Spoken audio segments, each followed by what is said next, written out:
Welcome into the live stream here from McCready and Siskey, powered by Rain Total Body Fuel. I'm Neal. That's Tyler. What it is, sir? Man, just watching you guys figure out. Cole's here, our producer, Cole Catalano, our social media coordinator, I should say, all that stuff. He's here over there. Maybe we'll get Cole to come say hello at some point. We're trying to live stream on Twitter, and I don't think it worked. Yeah, it didn't work. It says the broadcast has ended even before it began. Hey, they kicked us off before we got started. It's kind of like my Major League Baseball career. It ended before it ever started. Anyway, we're on TikTok. We're on YouTube. So we got time to figure it out. Hit some like buttons and things of that nature. We got the Euros just got started. Austria and France playing a pool play match, and then we got a losers bracket elimination game in Omaha going on. Florida leads NC State 4-1. Hey, I got my man, Big Jam, Jalen Cunningham, joined us on TikTok. Oh, what's up, Jalen? That's my guy, Big Jam. Let's see. We'll talk about Tyler's trip a little bit. We'll talk about whatever else comes up. Whatever comes up today. It's June. It's been a day. It's been a fun weekend, though. It was good. I did not make my trip. The people we were going to travel with got sick, and so we just decided that we'd do it another day. Hey, it is what it is. Yeah, stuff happens. No big deal. We ended up, it was hot, though. Like, tried to have some pool time.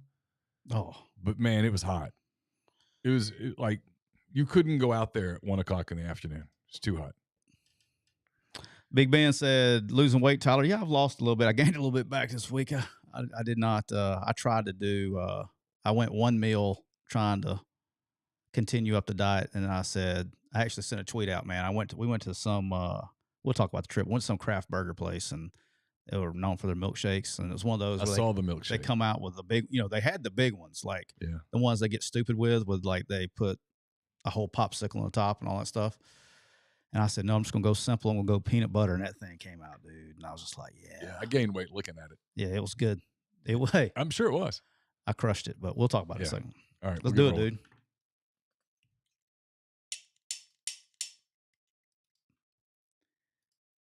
Welcome into episode 186 of McCready and Siskey, powered by Rain Total Body Fuel. I'm Neal McCready, joined by Tyler Siskey, back from California here on this Monday. It's June the 17th, a little after 2 p.m. Central Daylight Time. Hope everybody had a great weekend. We're brought to you each and every show by Rain Total Body Fuel. 300 milligrams of natural caffeine, BCAAs, electrolytes, zero sugar. It's got what you need to push the limits, achieve your goals. Check them out on Instagram at Rain Body Fuel to learn more. And don't forget, when you're out, if you don't want a fully leaded all the way Rain Body Fuel, you can check out all of the different Rain storms. Yes, including Neal. I appreciate you. I've been off a couple of days. I missed the tee shot. So, but I did miss the 3-foot putt. Anyway, here we go. I'm rolling with the Valencia Orange today. It's one of my afternoon favorites. I should have gone leaded today. I should have gone. We'll talk about it in a second. I'm tired. I'm beyond tired. So I probably needed a leaded today, but I did go a double cup of coffee this morning and was rocking and rolling because I didn't get into late last night. But Neal, the Cooper Chevrolet chat is already bumping. Just remind everybody, you can take up to $7,900 off, or you can get up to 84 months financing plus no payments for 90 days.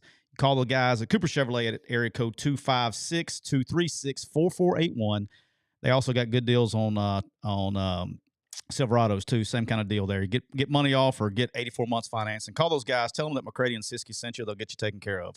Appreciate those guys helping us out. 256-236-4481. Big Ben in the chat asked you about losing weight. Then he says to me, and I wisely will never, ever mention Neal's weight for his own mental health. Thank you.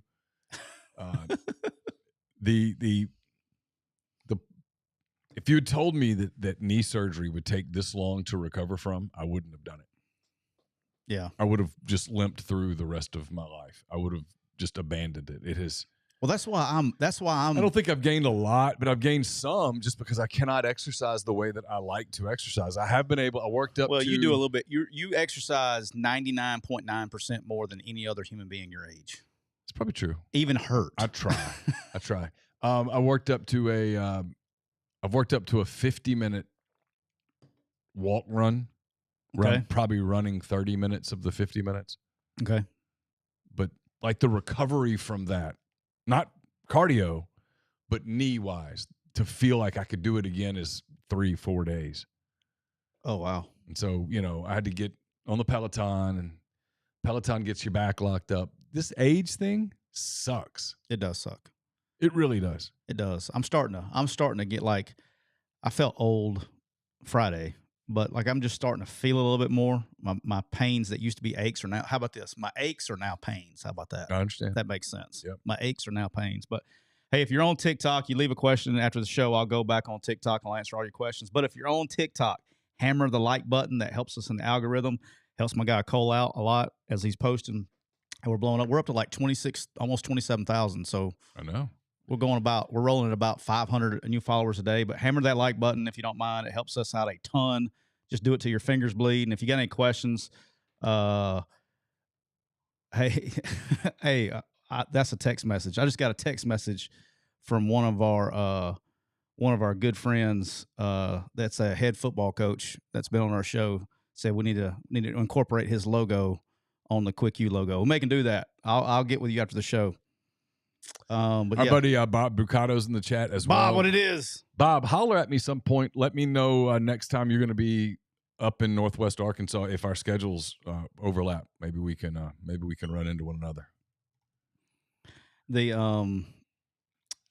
Bob is a ton of fun. I got to get me and Bob. We're trying to get this fall thing figured out. I want to go.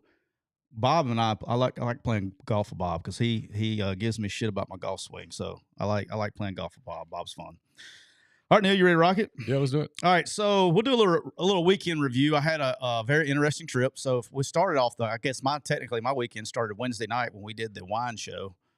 Yeah, that was, not a wine guy.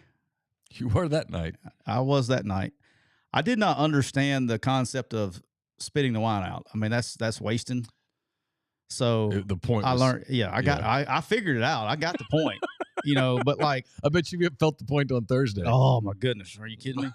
So Wednesday, I told Chase. Someone who doesn't drink wine drinks that much wine. Well, I told Chase, I was like, I was perfectly like 100% good until I wasn't. Yeah. Like, I mean, I was like, I tell you, I could have passed a DUI test until I didn't. I mean, I'm talking about it hit me so fast. It was when we did that second glass of champagne.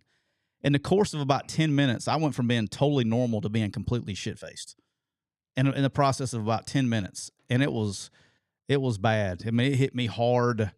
And I text you, so I had to take Knox to, he's going to golf camp. So I took him to a camp. Like, I don't know if I was completely sober when I got in the car on Thursday morning. I'm telling you, I think I would have failed a breathalyzer test if I got pulled over. I mean, it lingered. I didn't get like hungover until noon. I mean, it sat with me for a little while. Should I be worried that I was not more bothered than I was?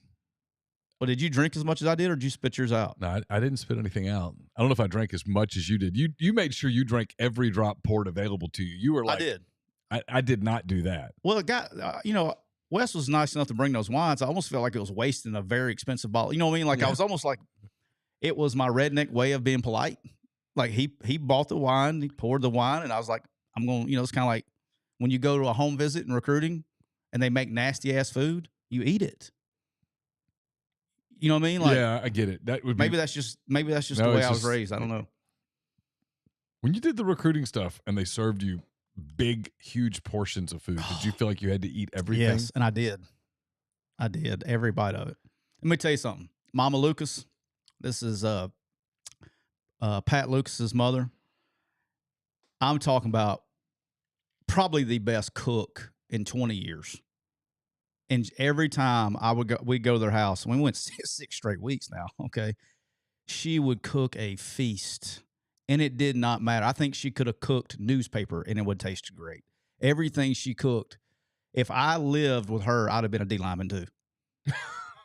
I'm telling you, she can cook. Man, she could cook. And I was joking with her.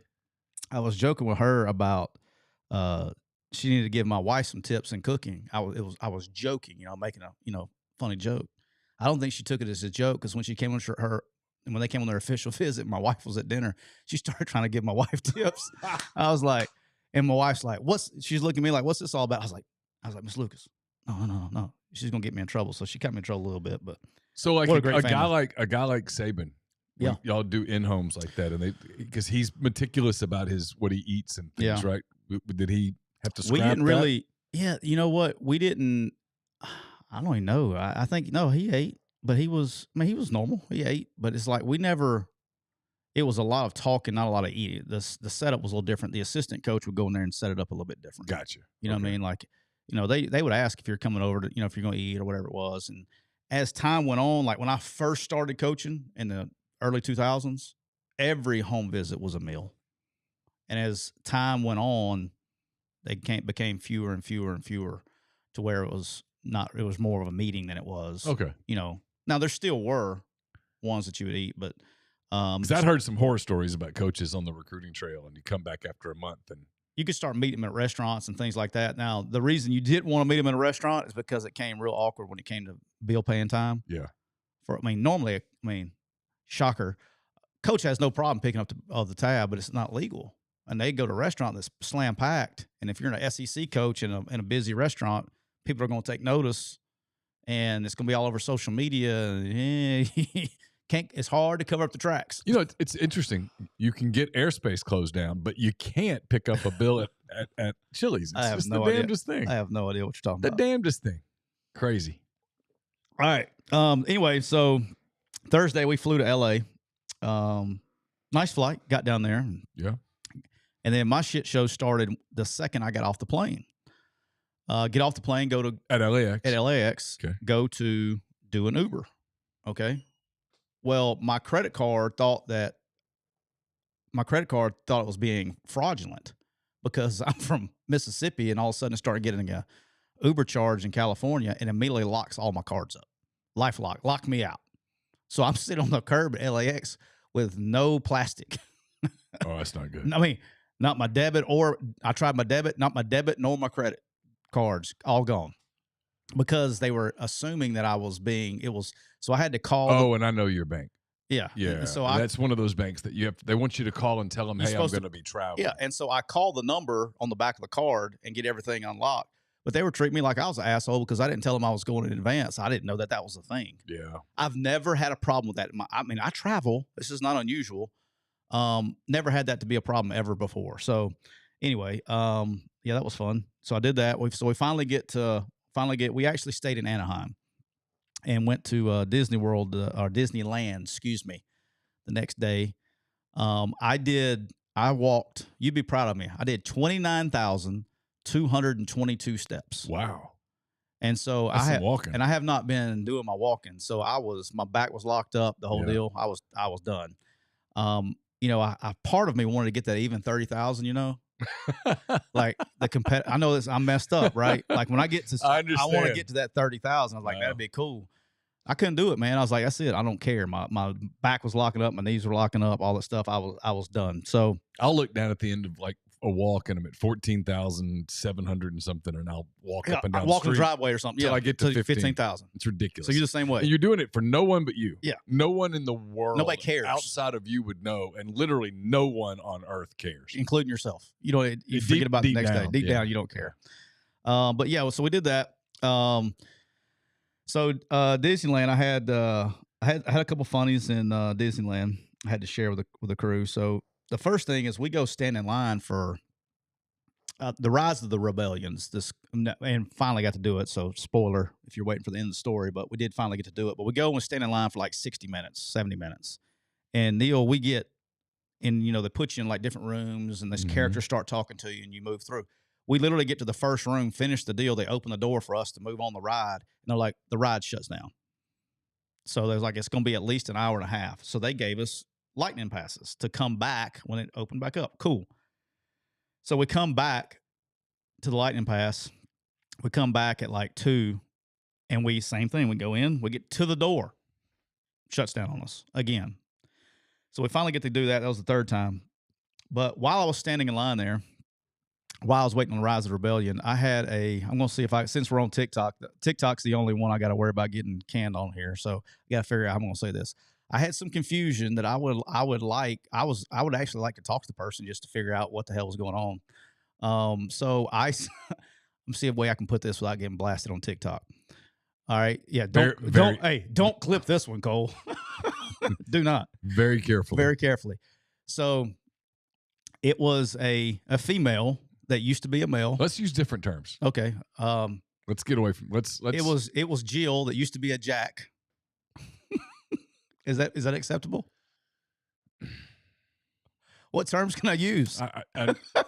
You're the journalist over here. What terms can I use? I'd be careful. We're staring at another suspension. Okay. Anyway, I have some questions. They're super sensitive about this. All right. I had some questions that I was. We'll tell on Siskey and McCready and Siskey after dark one day when the flow. I apologize. I can't say the story, so we'll get banned. I don't need to get any more strikes from man. Someone who used to like hamburgers. Yeah, somebody that used to liked hot dogs. Yeah, somebody that used to like somebody used to like hamburgers suddenly like hot dogs. Okay. And they were with a person that has always liked hot dogs. That has always liked hot dogs. And I was trying to figure out why did you need to change? Yeah. I was so confused. Why couldn't you have just stuck with hot dogs all along? Yeah, I don't know. I was very confused. That was probably first time I've ever seen that. That was new. That was a new experience. My wife, thank goodness she's not listening right now. She'd be wearing me out. All right. So if you go to Disneyland, so anybody that has a chance to go to Disneyland, just don't ever buy the Genie Pass. This is the biggest con waste of money of all time. Genie Pass? So it's like a lightning pass, right? Okay. So I thought I was gonna be slick, and I didn't want to stand in line. I was gonna pay the extra money to go do this, right? Well, you can't do but one every 2 hours, and then when you go to book it, it's like, oh, but you have an appointment for like 6 hours later. I said, I don't want it for 6 hours later. I want it now. That's kind of the point of a lightning pass. And so it was a complete waste of time and waste of money. They got me. So Disney World, you got me on that one. They got me. So I have a brother that's super into Disney. Like they go all the time. And I'm not making fun, by the way. It's fine. I've been twice, and Disney's fine. I've been to Disneyland. You've been to Disneyland? Yeah, I've been to Disneyland at least twice and maybe 3 times for like a day. World traveler. For a day. And I've been to Disney World for a couple of days, a couple of times. And it's fine. Yeah, so Disney. But like the people who go, I'm not making fun, by the way, because there's a lot of them, and I like it. Including people who are great friends of mine that go a lot. I've never. The part of it that my brother tells me that there's plenty of ways around this. I just don't want to figure it out, I guess, about the whole. Like for me, going on a quote vacation where I stand in lines crammed around other people doesn't sound like a vacation. Well, I'm not doing it for vacation for me, right? Doing it for my kids. Right. Yeah, but I mean, vacation for my kids. Now, my brother he and his wife, no kids go. Now their kids are adults. Or they'll take the kids. And so it's adults standing in line for an hour and a half to ride a ride. Yeah, that's and I'm like, I don't get it. I enjoy it though. But I'm not doing it I'd rather go to the beach or something. So I'm there. But all right, so that's complete. So if you go, just save your money on that. And then the Rise of the Rebellion was worth the ride. So they got it also at Disney World. That was unbelievable. I mean, that was the best ride I've ever seen in my life. I mean, they did some detail on that one. But it's essentially Disneyland is a smaller version. The layout was exactly the same. It's a smaller version of Disney World is all it is. So Saturday, we went to did the WB Warner Brothers studio tour. Yep, done that. One of the coolest things I've done. Pretty cool. As a movie guy, TV guy, the whole deal, that was very mind-boggling how all these movies and TV shows are all shot like using the same exact set. They just change things. So like one thing that was very interesting to me was they have what they call the New York Street or whatever, where it looks like downtown New York. It's just facades on the back of some building, right? And after every shoot, they take everything out, like the light fixtures, the door handles, and things like that. And then whatever the timepiece that they're doing, they will go replace the lights and the fixtures and door handles to fit the time period. and like things like Annie, like the movie Annie, Mm-hmm. like the front of the orphanage is in all these other movies. You just never notice it. But that was where they shot that, and it was that part was pretty good, pretty cool. But how many different and the other thing that was cool is on that whole, that's like 100-something acre lot they have like office buildings and places where they obviously make the sets and things like that. There is nothing off limits there to shoot in a movie. So like they use like the office places as like hospital scenes and things like that, administration buildings in movies. They use where they actually make the sets. They use that as meals in different movies they made over the years. So that was pretty cool. And then the other one was that now they sell the hell out of Friends now. Yeah. Like, so the infamous fountain and couch in Friends is there. And this area, Neal, is not any bigger than your front yard. Okay. And every single park scene, that's the only place on the entire lot they have to film a park scene. So in all these thousands and thousands of movies and shows that they have a park scene, it's all shot in that one space. That one little spot. And they do things to make it look different on the outside, but it's literally in one spot that couldn't be any bigger in your front yard. It's crazy. It is. That's kind of cool. The whole setup. It was pretty neat, but that was good. And then we went to the Dodgers game. Oh, hang on. Before I got some complaints. Okay. We went to the Dodgers game, went there, but here's my complaints. Okay. First of all, at Disneyland, you would love this one. I didn't tell you this one. Mm-hmm. Call me old-fashioned, call me what you want to. One of my favorite things to do at Disney World, maybe it's from when I was a kid or something, is I like riding the It's a Small World ride. Okay. Okay. All right. I don't know why. I just enjoy it. It's fine. Drop your jokes here. All right. Everybody's got their guilty pleasures. That's fine. So we're standing in line. Yeah. I can just feel Cole over here. He is judging. He's judging me right now. He is. All right. So he's not alone, probably, but yes, he is judging. We're in line, and as you see in Disneyland, lots of families, right? Well, like one of the kids in a line, like two over, you're going to your maze line, is like sitting on the rail. Okay. Probably 7 years old. Okay. And all of a sudden, right next to me, I'm talking about in my ear, I get this lady starts yelling at this kid, "Get off the rail. It's against the rules. Get off the rail." A different kid? I mean, a different kid. Not that kid's mother. No, this is a woman outside the lines yelling across. An employee yelling right across. And I'm talking about in my ear, "Get off the rail. It's against the rules. Get off the rail." And like she's yelling into like 500 people, right? Nobody knows what they're talking about. So everybody starts looking. There's a little kid. And the dad kind of gets the kid down. And I turn around and look, and it's a Disneyland worker. I can't make this up. Her name, Karen. Could not make that up. Her name on her tag said Karen. And I looked and I said, "Well, that's fitting, isn't it?" And she didn't say anything to me, but I was like, "That's pretty fitting." Their name was Karen. Jackson got a kick of that one. Yeah, I bet. All right. Dodgers. When did the Dodgers game? Dodgers Royals, right? Dodgers Royals. Okay. This blew my mind. And you've been to Dodger Stadium. I have. Was not aware of this. There is one way in, one way out. Chavez Ravine. Dude, I'm talking about, it's like driving down University Boulevard and all of a sudden it opens up into Dodger Stadium. I mean, it is a normal road. One way in, one way out. Every human being that goes there goes on these 2-lane roads going in. I mean, the traffic was a nightmare. So I get there early and the Uber driver, which I'm going to talk about him in a second, Uber driver says, "Hey, look," he goes, "You either got to leave really early or you're going to have to walk like 2 miles because Uber drivers won't even go in there after the game because they get stuck." Right. And I'm talking about rolling hills of parking lots. I'm talking about like 40,000 cars are coming into one road at the same time to park in one parking lot. And so we go in, an older stadium. It's just not built for today's game, I guess. That's probably about the way to describe it. Yep. And today's fans, but they're not changing. So we go there and go to the game. We actually left in the 5th inning so we could get an Uber back. But we left in the 5th inning. Because you were staying in Anaheim, right? We were staying in Anaheim. And so people would not pick us up because they weren't going to fight the traffic. Right. So, but anyway, long story short is as we were leaving the game, Neal, people were coming in. They were still in the line to get in the game. I'm talking about late arriving crowd.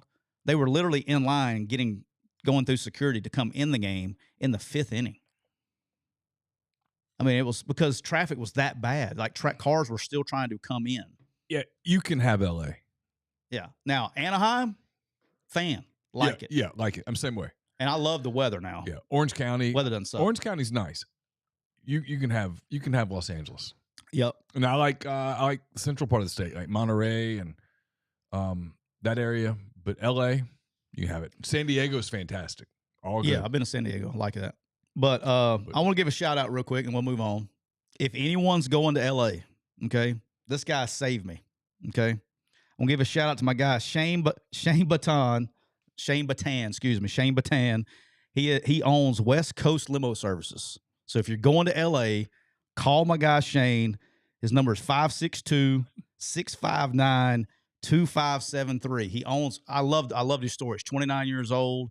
He drove Uber for a little while, started his own, bought a couple cars, started his own company, and he took care of me, man. He said, "You don't need to do Uber. That's too expensive." He goes, "I'll do it on the side." So I literally did my deal with him. He saved me a bunch of money and was extremely professional, showed up on time. So if you're going to LA, he's driven a bunch of people. He'll take care of you, but call Shane and come back and listen to episode 186.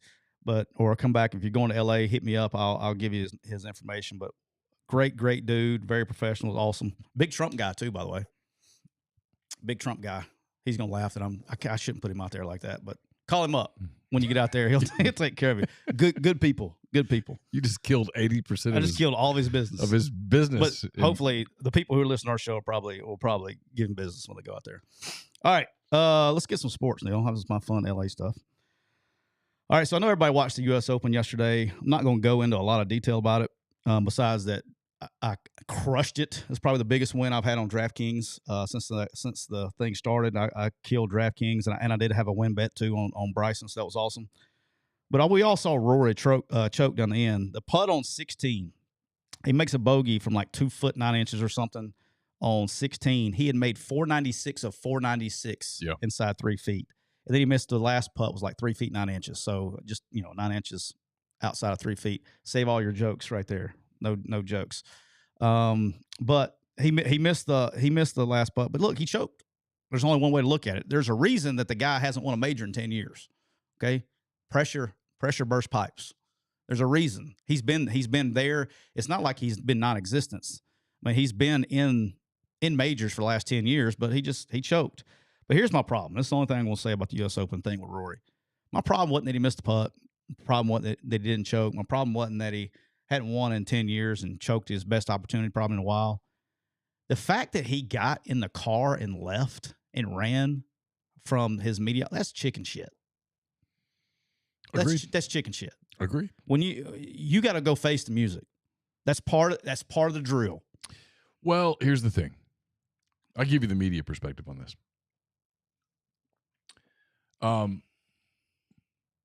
There's no question that Rory gets a lot of favorable media coverage. Ton. That media coverage leads to endorsements. It leads to popularity. It leads to people cheering for him. It's good for him.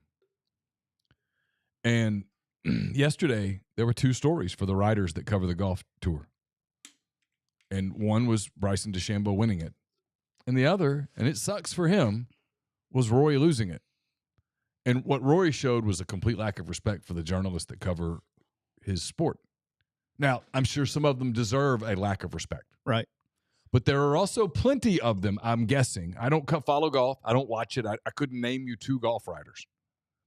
But there are probably plenty of writers, broadcasters who cover professional golf for a living who were there at Pinehurst who needed, for their editors and their employers, needed to talk to Rory for that story. And his failure to do it, I'm sure he was bitterly disappointed. I'm sure he was devastated.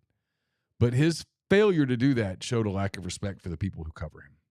And then people who have put him in that position to be so popular. That's my point. You know what I mean? That's my point. That's bullshit. Because had he won, he'd have been there. And all those people would have, but it just. I just thought it was chicken I think shit. It's one of the things as a journalist that there's certain people, Drew Brees comes to mind, that you respect because we talked about this with Bo Wallace. Yeah. They're always there, win or lose, no matter how much they don't want to walk into that room, how much they don't want to look at reporters, how much they don't want to answer questions, how much what just happened to them is devastating and they just don't want to talk about it. But when you're a professional, you have an obligation unless, listen, if you're one of these people who never talks to media, okay, cool. Yeah. Great. I mean, I might think you're a whatever, but that's okay. At least you're consistent. But if you're going to allow media access to do puff pieces on you, you've got to allow both sides. Well, it's just having respect for the people that cover you, understanding that they have a job to do. No doubt. But yeah, I know. I don't know, man. I lost. I'm not a Rory fan. I just lost respect for the guy. That's chicken shit in my opinion. I just lost a lot of respect for him there. All right. So funny thing, this kind of fits. We had another college coach that listens to our show, wanted me to tell this story. Because he was listening to some stories that Cole put out. And he's like, you got to tell this story. So I told him I'd tell the story since it's June. I want to tell the recruiting story about when we tore up a bunch of golf carts, since we're talking about golf. So this time of year, because it fits this time of year, you got to find things for your kids to do. Okay, they're coming on campus. You're at a place, whether you're Ole Miss or Tuscaloosa, a lot of the students aren't there. You got to find things for them to do, right? Meaning, you say your kids, meaning your players. Gotcha. Okay, the recruits that are coming, you got to find something for them to do that's something different. And so I don't know what year this was. It was the 19 class. I remember that. So it was whatever, summer of 18. I had this idea, and I kind of because that's all we do in coaching is steal everybody else's ideas. Georgia was doing this thing with Kirby where they would put him in a random place in campus, and they would do like a treasure hunt, a scavenger hunt to try to find clues to where Kirby is. It's like, where's Waldo? Where's Kirby? Right. So it's kind of a play off that. I'm a big Amazing Race fan on CBS. Love the show. And so we decided to do an Amazing Race thing. And so it was a way to do a campus tour and see things around campus at Ole Miss.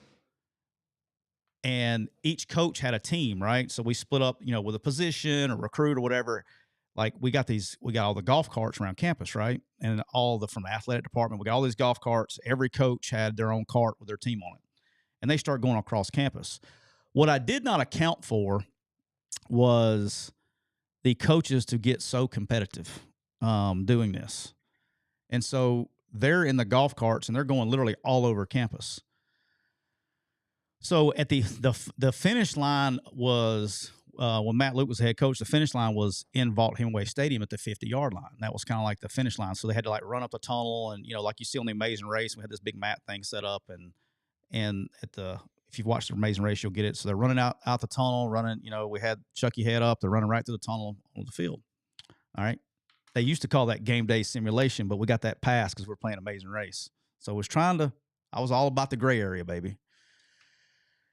Well, so they had to come park their golf carts in the indoor. So you've been to the indoor. We had the big, basically garage a few times. Yeah. The garage door was pulled up where they pull up in there. I start hearing this, like cart after cart after cart starts pulling into the IPF, smoking. I mean, damage all over the place. I mean, just torn up, flat tires. We had one with a broken axle. I mean, so just awful. Cart. And I'm like, it's a golf cart. Like, what in the hell were you doing? This is coaches driving. So like, dude, I was like, that's my ass. Cause Ross was the AD at that time. Right.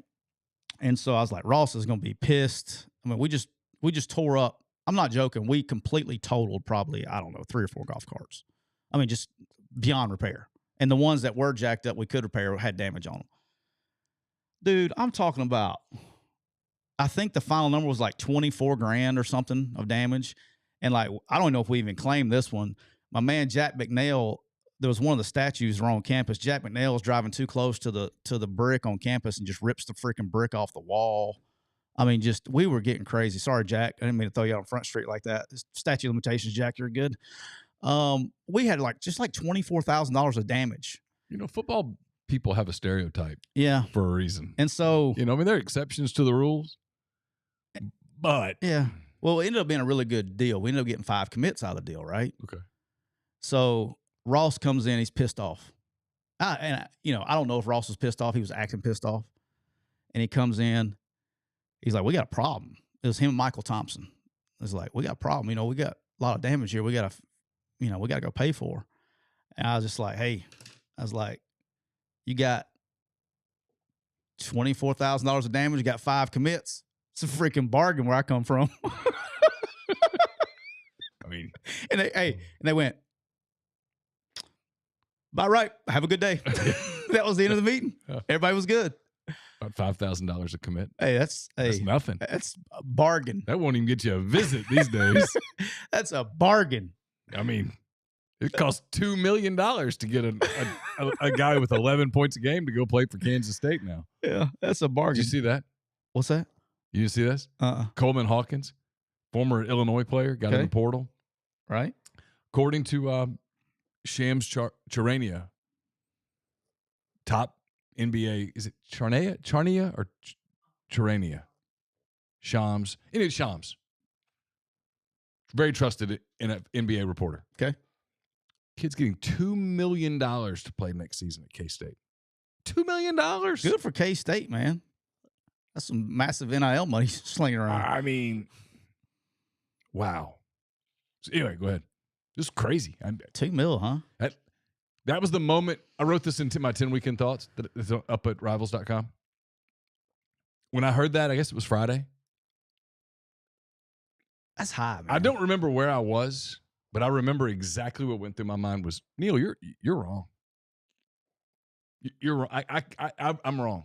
Let's leave it at that. I've never gotten anything more wrong than NIL. I actually was stupid enough and naive enough to think that it would be controlled. Salary cap's the only thing that's going to do it, boss. I actually believe that. What an idiot I was. It's going to keep going up until salary cap. Looking back on it, I mean, what a dumb thing to think. How stupid. I mean, I'm talking about me now. What an idiot. Are you your own hand raised guy right now? Yeah. No, I was. I mean, Friday, I saw that, and I was in my trucks where I was. And I thought to myself, you're a dumbass. The best part is it's doubled year over year. It's 100%. It's gained 100% year over year. Yeah. Just about. I went, how did you miss this so bad?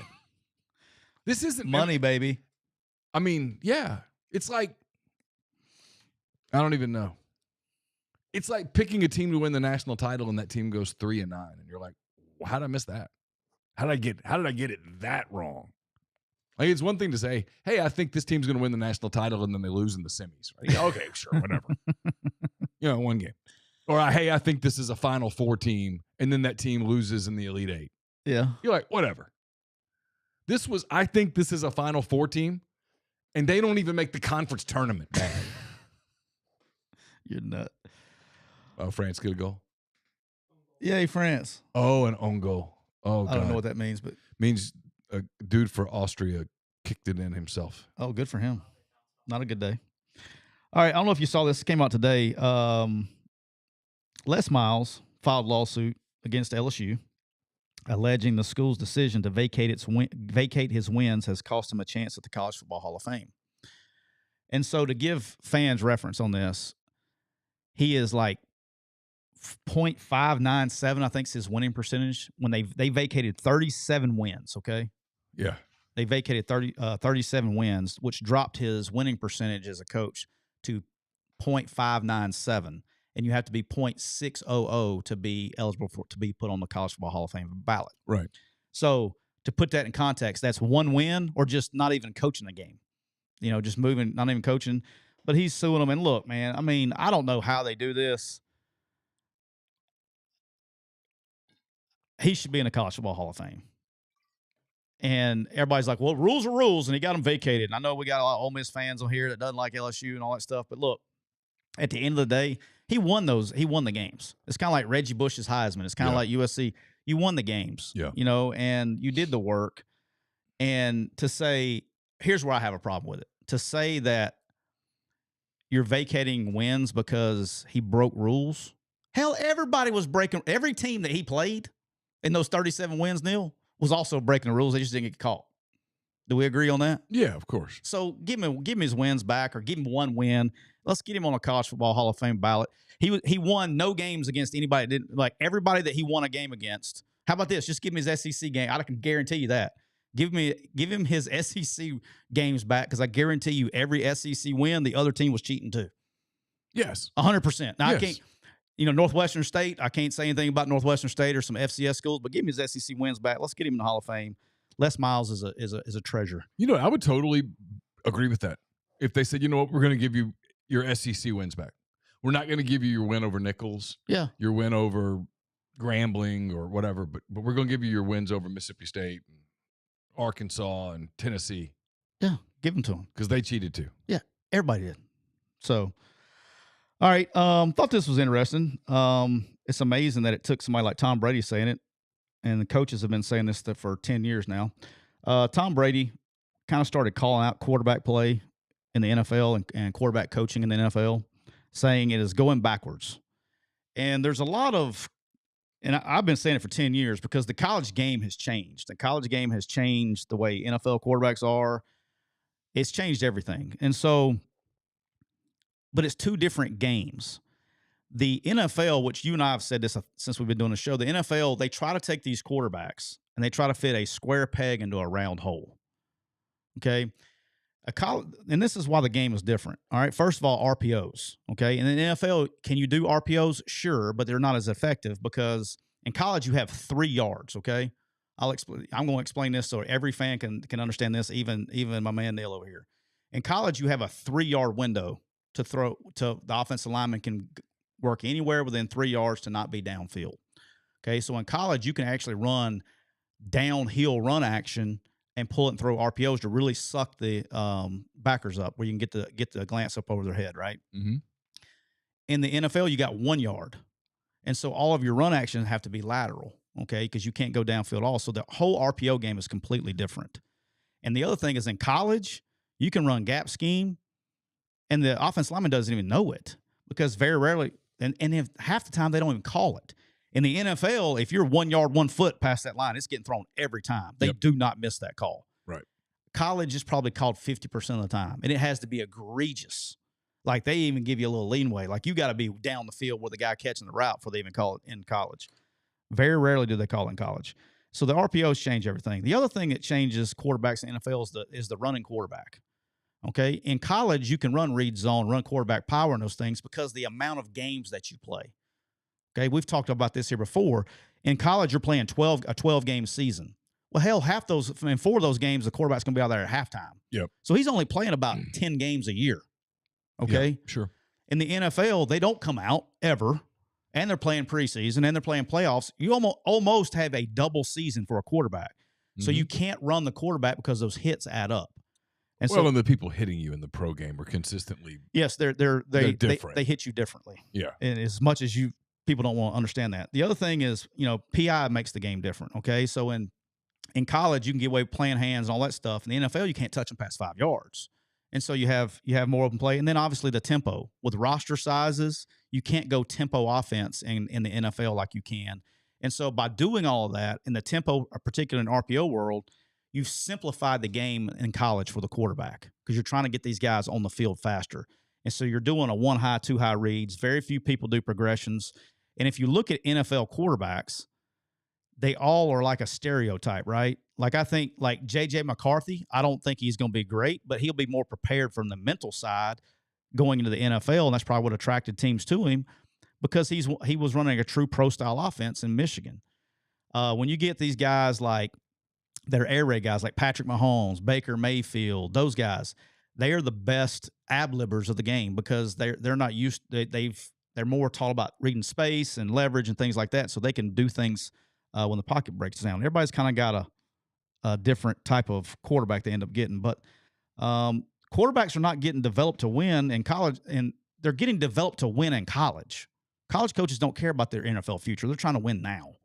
And so the longer we go on, and these older quarterbacks, and Aaron Rodgers is going to retire sometime soon, right? All these older guys are going away, and you're going to be left with nothing but college guys, and either the NFL has to match some rules, or you're going to continue to see a bunch of high bust in the NFL quarterback. So, speaking of, did you see Trevor Lawrence's good day yesterday or the other day? I did. Saw the big contract that he signed. 5 years, $275 million. Good for him. There is a potential out in 2028, but more likely 2029. But it's a good day to be because he's going to end up being around 30 years old at the end of this contract. So if he continues on his path of progression, he's going to be a very rich man when he shuts it down because he's going to be in his prime for his next contract. And he just signed a $275 million contract. And if it doesn't, he'll still be a very He'll still be rich. Yeah, if it doesn't work out, it'd be great. Yeah. But it's going to be good to be Trevor Lawrence and rolling with your second contract at 30 years old in the NFL. How about that? Good for him. $275 million. Somebody's got to do it. Might as well be him. All right. Covering that guy's a beast. He's You talking about this? Yeah, Kylian Mbappe plays for France. He's probably the best player in the world. But he's a forward. He's so good that the way he stresses opposing defenses is just nerve-wracking. I mean, he's just an absolute monster. It's impressive. I mean, he's one of the most skilled soccer players that's ever lived. I feel like I'm in a wine tasting class right now. Jeez. All right. That's kind of how I feel about golf. Yeah, when y'all were talking about golf, I'm like, well, I was quick with it today. I know you were. I was quick. I know. Oh, I know. I've learned that it's an array of things that I cannot really talk about. Soccer, NBA. If I stay, I'm pretty good. You're fine. No, I'm talking just in general. Oh, I got you. In general, those are the two big ones. All right. Those people would not enjoy time in my house. They would not like it. All right. So this broke because if you asked my son in the middle of a college football season, name two college football quarterbacks, he would just look at you. Now, if you said, who plays for West Ham? He named 17, 18 dudes. I meant to. There was one of my Uber drivers. We were just talking because we had a ride. I said, "You picked up anybody famous?" He said, literally earlier in the week, he picked up. I got it. It's a defenseman for Manchester United. He picked him up from the airport. He was visiting LA. Oh, that's pretty cool. He showed me. If I saw a picture of him, I would know who it is. He showed me. He took a picture of him because he's a big soccer guy. Yeah, and he said that to him that was the most famous person. He named like Harrison Ford and all that stuff. Nope, his most famous person was the guy from defenseman from Manchester United. For Man U. Yeah. This broke while I was on vacation, and I didn't really feel. I was like, shocker. Conferences looking to name themselves after corporate partners. I got to be real here. I mean, what are we complaining about? It's like Why are people complaining? Because they don't like the change. But it's why they don't. They like the tradition. Yet it's no. Listen, no. I'm serious when I say this. I know, but this is a really no. What do you think is going to happen? Yeah, but this is to those points. But this is seriously. This is a complicated thing for. This is if I'm a college fan, and I'm not, right, like on a personal level. Yeah, this would be complicated to me because, like, if you're seriously, let me go down the road for a minute, please. If you're LSU, okay. I don't know, Chase, the bank. Okay. They decided to dive into college athletics. They want to rename Tiger Stadium Chase Stadium. Yeah. I mean, I get it. Tell me why you say no. You don't. If the money's right. You don't. And then they want to put their emblem, their logo on midfield. Instead of the tiger eye, they want to put it on midfield. And the answer is, okay. Because we got to fund this damn thing that we've created. We've created this monster, and now it wants to eat. But the people that come to the games, like I go to games at LSU. Yeah. I don't like it as much as I used to. It used to be my favorite place to go to a game. But one of the things you liked about it was just some of the pageantry and stuff. But now if you can, don't you sell the pageantry? I mean, I kind of do, right? I mean, if like you joke about it, but I'm just telling you, there will come a point where at a place like Alabama, a Mercedes or someone goes, we want to put the emblem on your jersey. If it gets to the point where, like, here's what and here's $10 million a year. You just can't honestly say no to that and then when people go, I don't like that. I like it when it was, yeah, but Yeah, we don't like building rosters in the new world either. This is the part I'm getting off of it because I hate this topic. Oh, you're okay. But it's the part where I keep thinking I'm right, and then I think about it as I talk, and I go, "No, you're wrong." It's just they're just going to do it. They're going to love it. They are. The part that I underestimated was just how I always thought deep down it was more about, yeah, you want your team to win, but it's the nostalgia. It's the going back to this place that meant something to you, or maybe you met your husband or your wife or whatever, blah, blah, blah, blah, blah.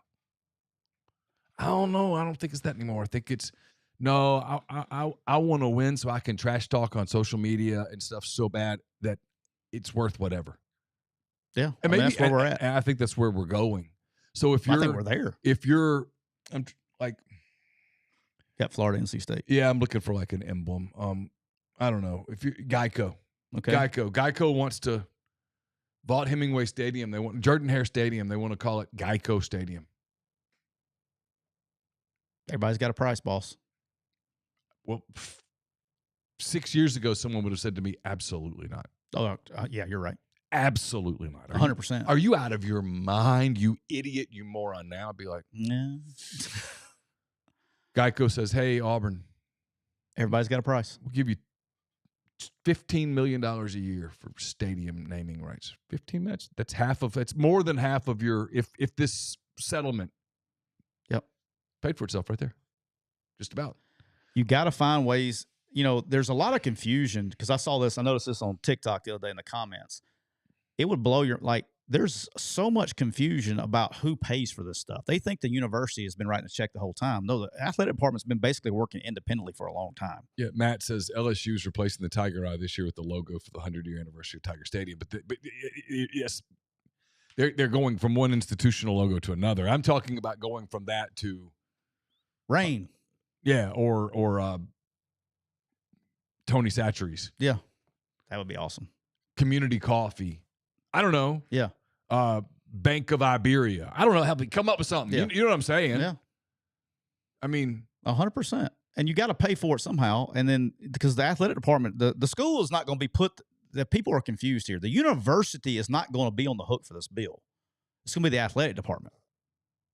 And I explained this to fans, and they were like, huh?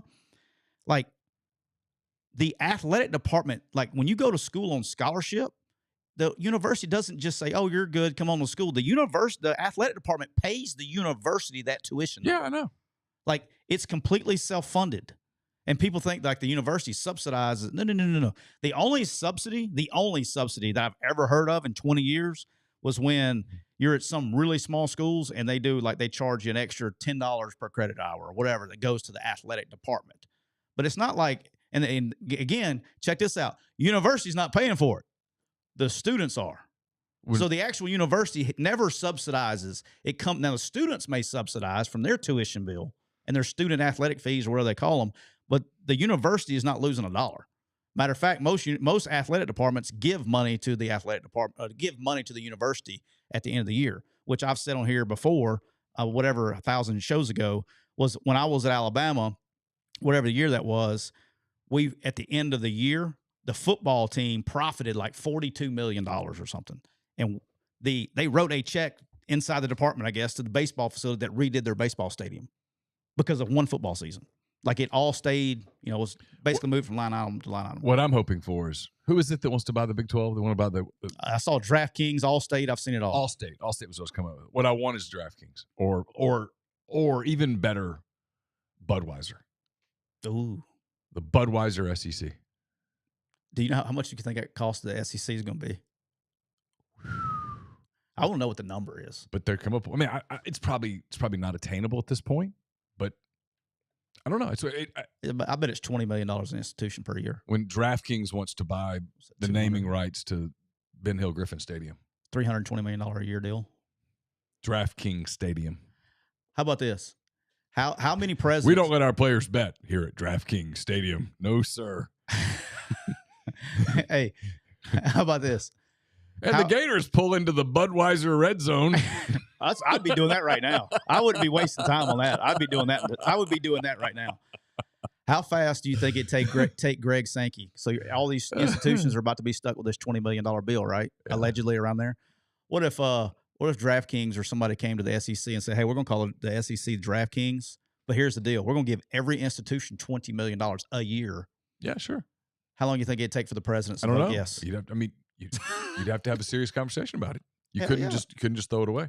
You throw your bill out of socket. Life advice when we have it. We need. By the way, if you guys want life advice from these two idiots up here, at least we're willing. Bless you. At least we're willing to call each other idiots. Yes. Get in touch with us. Send us an email at McCready. Is it McCready and Siskey at gmail.com? Yes, that is correct. McCready and Siskey at gmail.com. We will keep all of your identity anonymous. It's brought to you by Cole Walters, State Farm Insurance. Cole is licensed in auto, home, life, health, business, and pet insurance for the whole state of Georgia. Contact Cole at 706-525-7850. You can also find him at ColeWaltersInsurance.com. Austin, thanks for the super chat. He said, could you see a compromise between sponsors and schools instead of logos on midfield? How about putting them in the corners of the end zones? Yeah, I think they can compromise, do whatever the deal says, I'm sure. But I'm just going to be honest with you. You start seeing markings on fields this year, it's going to come with a hefty price tag. Like schools, like traditional schools. Now, like I said, I could probably get the Quick U logo thrown on at South somewhere, probably pretty cheap. But if you want to go do a school that's going to be on TV a bunch, and that's where you're going to get numbers, and the more people that watch your show, watch your team on TV, the higher it's going to be. So SEC's on TV every single game. So the more the eyes on your field, the more it's going to cost. But yeah, they can do whatever they figure out. All right, Austin. All right, this should be life advice. So there was a report. I saw this. I got up. So when you travel, I woke up at like 4 a.m.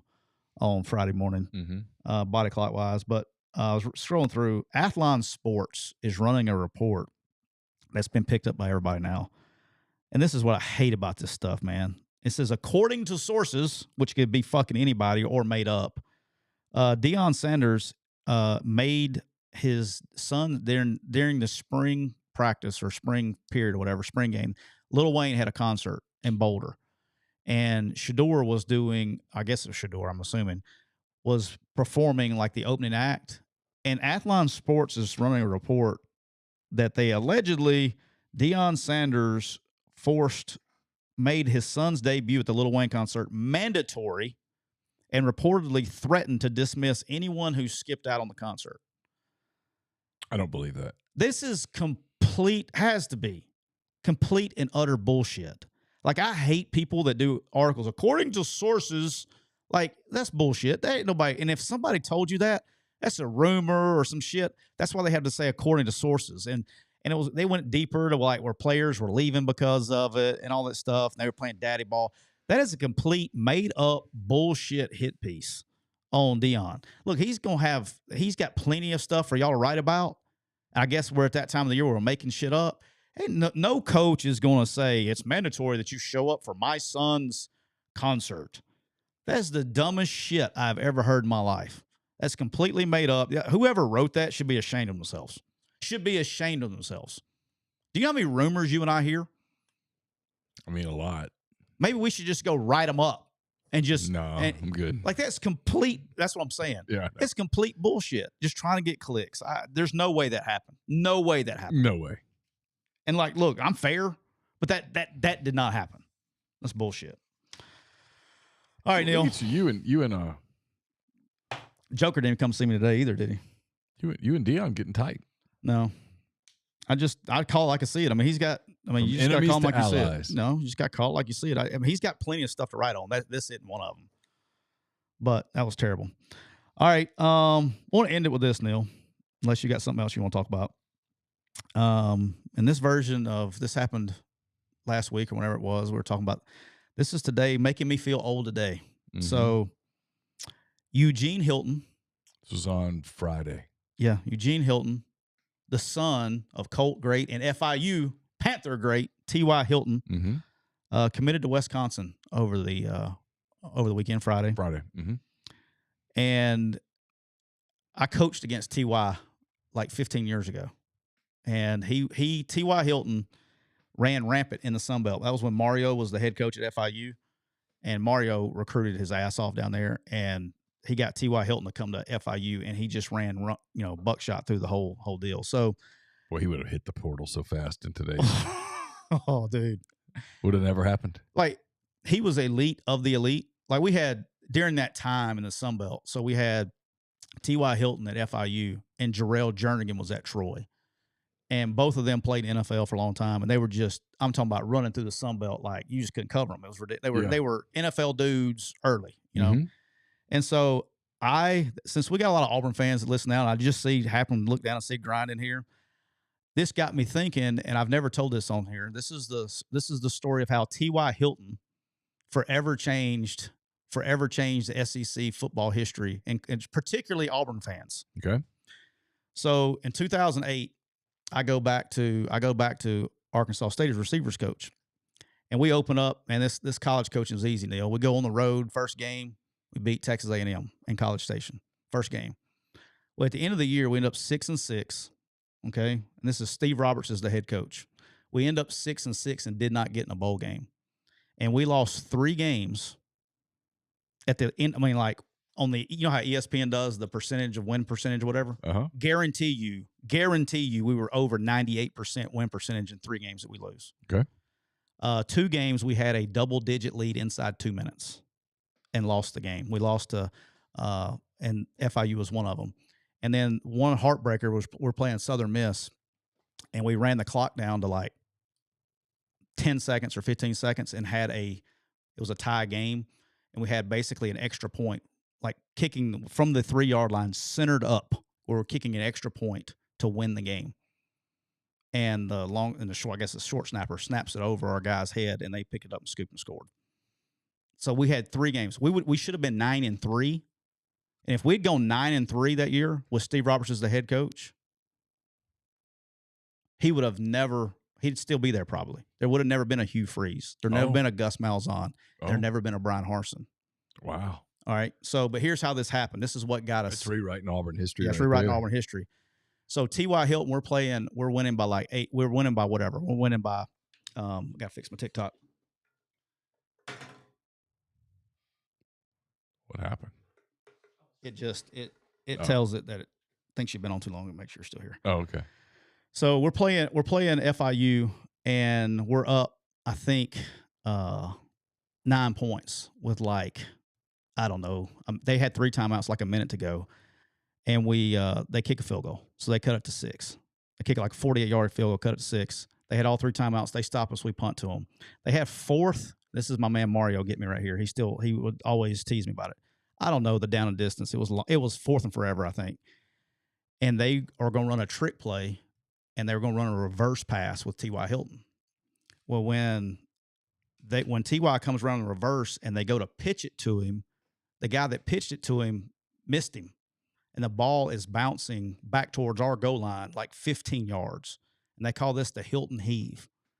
He runs back there, and every one of our defensive guys sees the ball, fumble going, so they all go to chase the ball because we fall on it, ball game. He just literally reaches over, like the ball just bounced one big spike hop. He catches it and turns around and just throws it as far as he can. And they got a damn receiver down there that didn't chase it. He basically fair caught a touchdown from about the 50-yard line, and they beat us like 22-21. Wow. Okay, that sucks. If we go to a bowl game that year, coach gets extended. Steve Roberts gets extended. 38-yard pass. So it had to be around midfield where he picked it up. What was the down and distance? Does it tell you? Oh, it was 1st and 10. It was the end of the game, I thought. Yeah. One play. So it was a one-play 38-yard drive. And if that ball, if we recover it or whatever it is, Steve Roberts is still the head coach at Arkansas State. Hugh Freeze doesn't come to Arkansas State as the coordinator, followed by Gus Malzahn, followed by Brian Harsin. Steve Roberts would have been there because we had all those players built up in there that we would have won with Steve. How about that? One of these days we ought to do about the butterfly effect on just almost, you can almost pick any number of things, but the butterfly effect of changing one thing is dramatic. The 3 biggest and that I'm aware of in my career, we could probably sit down and talk about the butterfly effect. Obviously, that one changed a lot of lives. Okay, but Drew Brees' physical in Miami.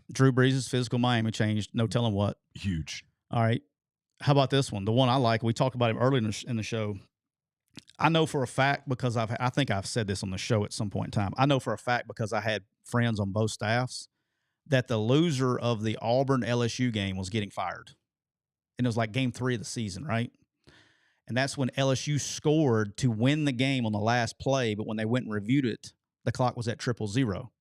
So they didn't win it.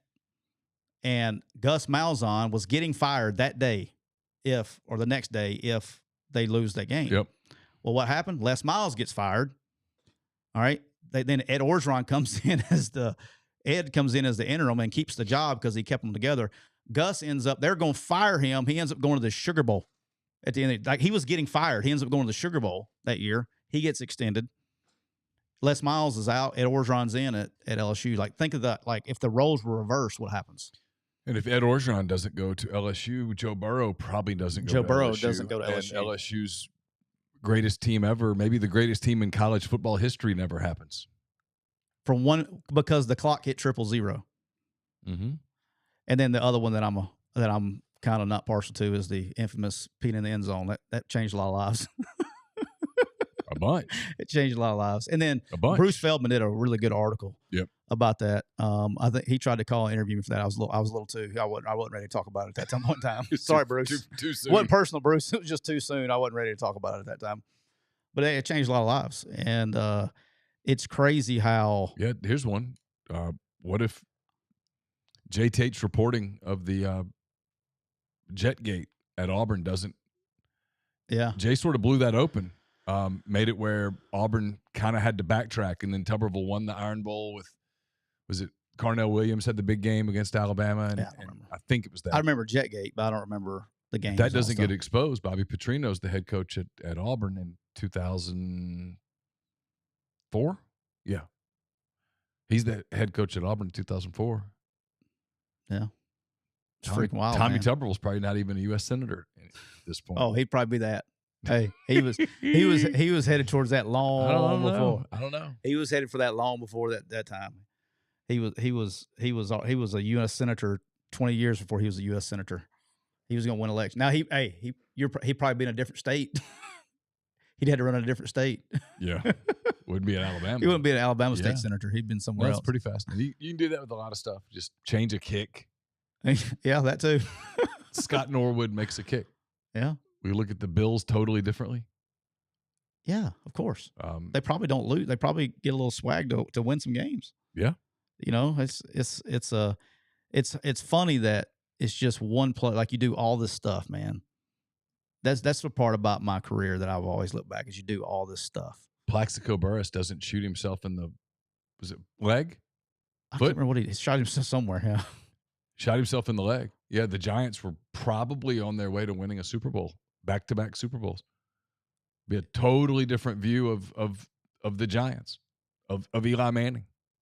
All of it. You could do this across the board, just tons. Klay Thompson doesn't have the freaking quarter of his damn life in Game 6 against Oklahoma City. Thunder have a title. Durant never leaves.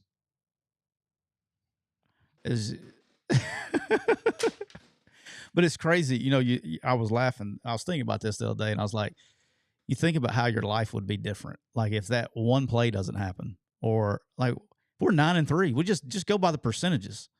Like, we lost. I'm trying to think who we legitimately lost to that year. We lost to Memphis. We got beat by like 2 scores by Memphis. Lost like 26-17 or something like that. Who we lose? Well, Southern Miss was the one that we snapped it over his head, and they scored and scooped and scored.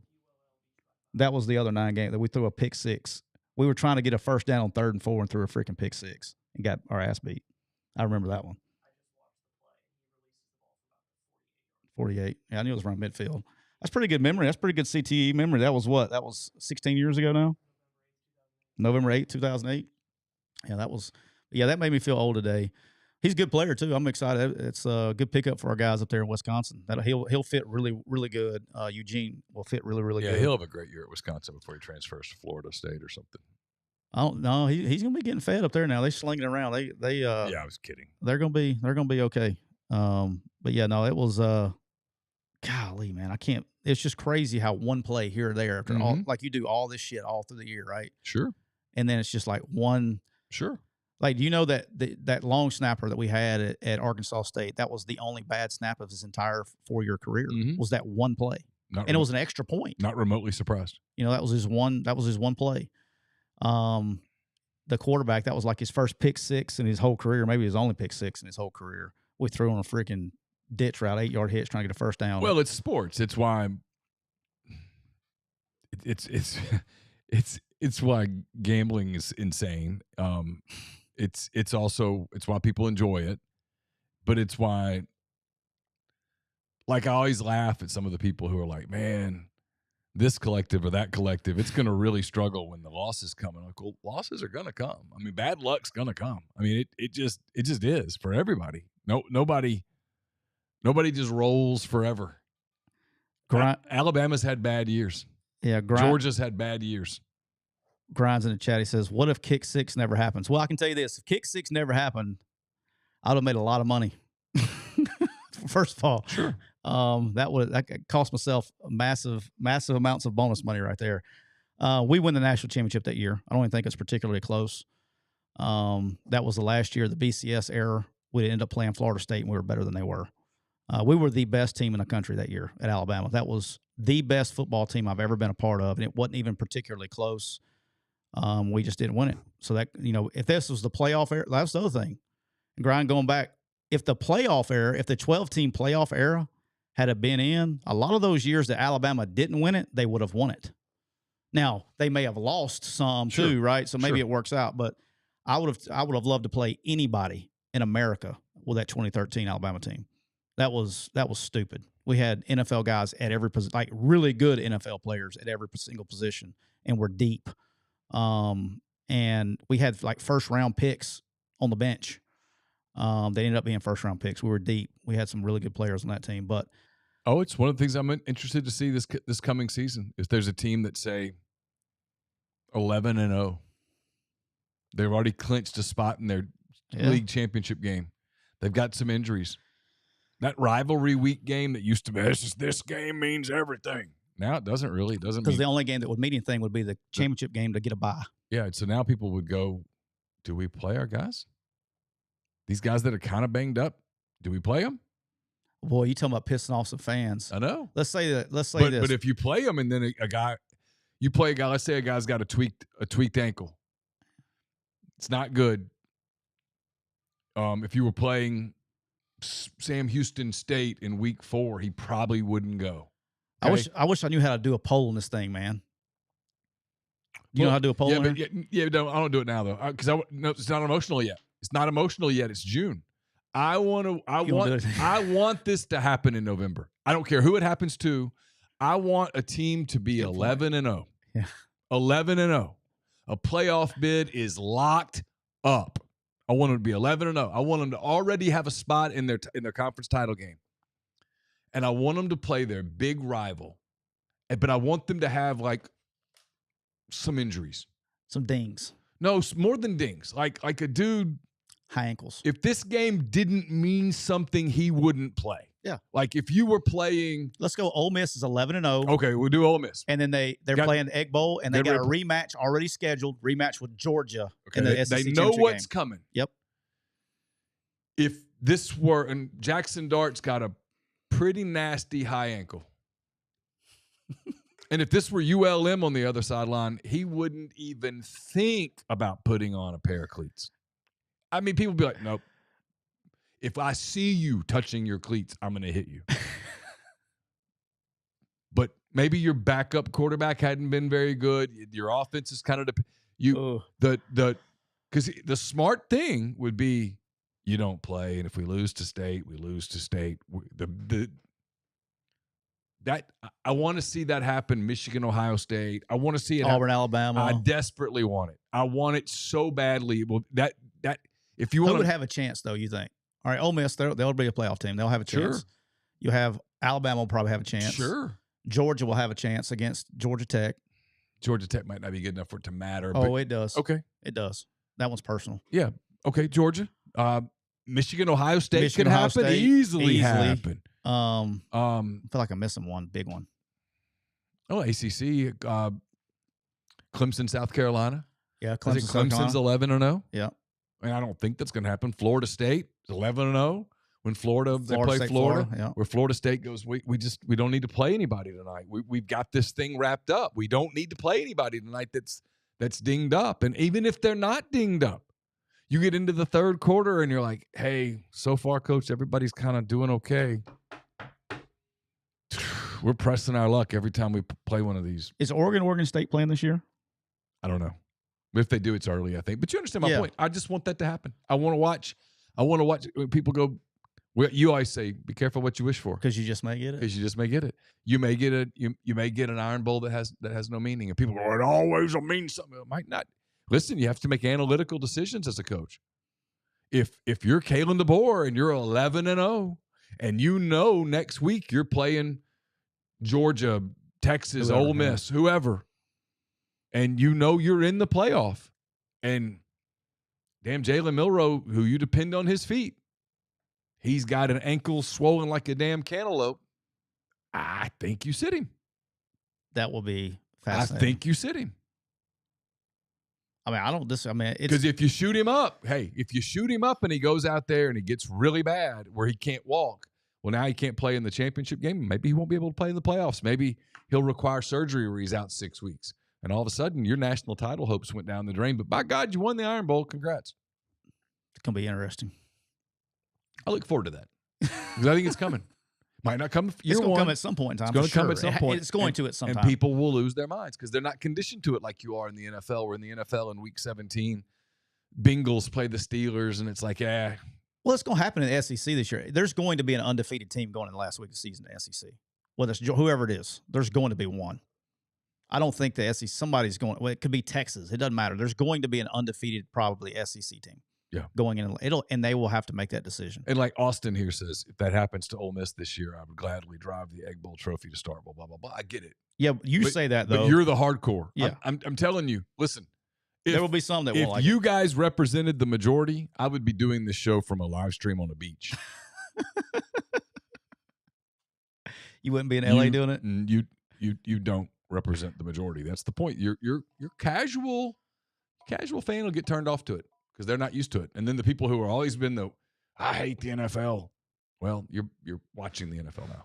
Yeah, it's going to happen to somebody this year because there is going to be a team going to the playoff in the conference championship game that's going to be undefeated going. It will be it has decisions to make. Probably one of those teams we mentioned will be undefeated. Will it be Ohio State? Now, Ohio State, Michigan is the one that usually with the schedule now with the new Organs and all that stuff. I haven't looked at their schedules. Might affect the way you call a game. The way you 100%. Maybe hey, we're going to play our guys, but we're not doing stupid stuff. Especially if you're in a situation where you have to, like, let's say both Michigan and Ohio State, for whatever reason, let's say they're both undefeated going into that last game. Well, they're probably going to have to play each other in the next week. And so the one that actually counts is the one that's the next week. That'll change everything. It'll change how you call the game. Yeah. Because that game doesn't matter at all. Yeah. The only one that matters is because if you win the conference championship, you get a bye. That is a reward. So the one you got to win is the conference championship game. Aren't you excited we get to, now that when we get to really cranking up football after vacations, we get to talk about playoffs this year? It's going to change the way we cover it. You're going to be in and on some teams longer than normal. For sure. It'll be fun. All right, we've been brought to you by Rain Total Body Fuel, 300 milligrams natural caffeine, BCAAs, electrolytes, zero sugar. It's got what you need to push the limits and achieve your goals. So check them out on Instagram at Rain Body Fuel to learn more. Thanks to everybody for being in the chat. Thanks to Cole for being here with us today. And we'll be back with you guys on Thursday with another edition of McCready and Siskey, powered by Rain Total Body Fuel. For Tyler, I'm Neal. Take care.